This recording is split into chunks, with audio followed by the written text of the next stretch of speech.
Essa semana eu elaborei um contrato social que resultou em umas 20 páginas e um acordo de sócios que resultou em umas 25 páginas. Isso da mesma sociedade, entre os mesmos sócios. E a grande questão é que nós precisamos entender como bem utilizar o contrato social e o acordo de sócios, porque a princípio até pode parecer a mesma coisa. Poxa, por que eu vou ter um acordo de sócios se eu já tenho um contrato social? E a grande questão do vídeo de hoje, que eu quero que você consiga diferenciar qual a finalidade de cada um e, mais do que isso, o quão importante cada um é dentro do seu papel na sociedade. Isso porque quando falamos em contrato social, estamos falando como se fosse da certidão de nascimento daquela empresa.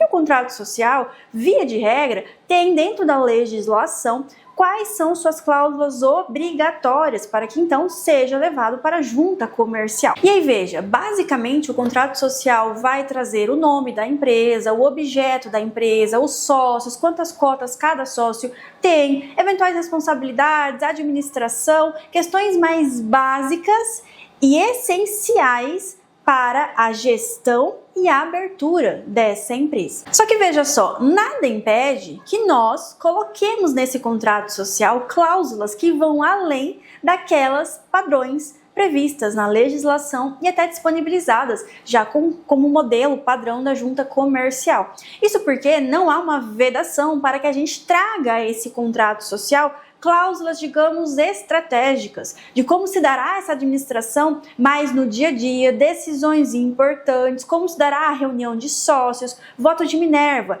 veto, exclusão de sócios, justa causa, como se dará ali nas peculiaridades. Tudo isso nós poderíamos sim trazer no contrato social, mas sabe por que na maioria das vezes não é no contrato social que se prevê as questões mais estratégicas da empresa? Por conta da publicidade que esse contrato social sofre. Isso porque decisões estratégicas, questões confidenciais, questões que pautam as decisões, a rotina dentro da empresa, no dia a dia, reuniões importantes, tomada de decisão que pode influenciar na rotina do negócio, no lucro dos sócios, no investimento da operação, não faz sentido que seja publicizado no contrato social para que qualquer um tenha acesso. E aí sejam eventuais credores, sejam concorrentes, e seja qualquer pessoa que queira ali olhar, ver como é que é redigido aquele contrato social. Não faz sentido porque isso pode impactar, pode ser utilizado como concorrência desleal, pode ser utilizado de algum modo num processo judicial, então não faz sentido algum isso.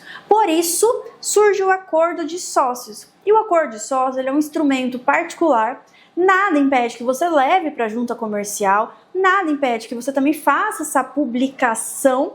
Entretanto, não faz muito sentido, porque no acordo de sócios é onde você trará as questões estratégicas e confidenciais entre os sócios. E aí olhem que interessante, enquanto o contrato social ele vem para disciplinar essa sociedade com os sócios perante a sociedade em geral, aqui no acordo de sócios, nós estamos disciplinando uma relação entre os sócios, tão somente. No contrato social, você terá cláusulas de responsabilidade dos sócios e daquela sociedade empresária perante a sociedade em geral, perante terceiros, perante a população. No acordo de sócios, você terá a disciplina da relação apenas entre os sócios. Mas aí tome um grande cuidado. Aquilo que terceiros devem ter conhecimento para que assim possa valer contra eles, deve ser levado para o contrato social. Então, por exemplo, nós podemos aqui no acordo de sócios disciplinar as regras relativas à reunião de sócios, voto, veto, penhora, eventual oneração das cotas, cessão de cotas, doação, saída, exclusão de sócios, entrada de novos sócios. Entretanto, aquilo que deve valer contra terceiros, e aqui terceiros quando eu digo são aqueles que não estão como sócios daquela sociedade, que não estão assinando esse acordo de sócios e até mesmo podem aqui serem anuentes desse acordo de sócios também, cônjuges e eventuais herdeiros sucessores que você precise que eles tenham conhecimento daquele acordo, mas digamos que não sejam aqui os signatários, aqueles que assinam o acordo de sócios, então você precisa levar para o contrato social para que haja a devida publicidade e possa valer contra terceiros. Do contrário, se você precisar mais à frente acionar alguma regra prevista no acordo de sócios, mas essa regra não foi dada devida publicidade contra esse terceiro, você pode não ter ali a aplicabilidade como esperava. Portanto, de forma extremamente prática, o contrato social ele vem para originar aquela empresa e disciplinar essa tua origem.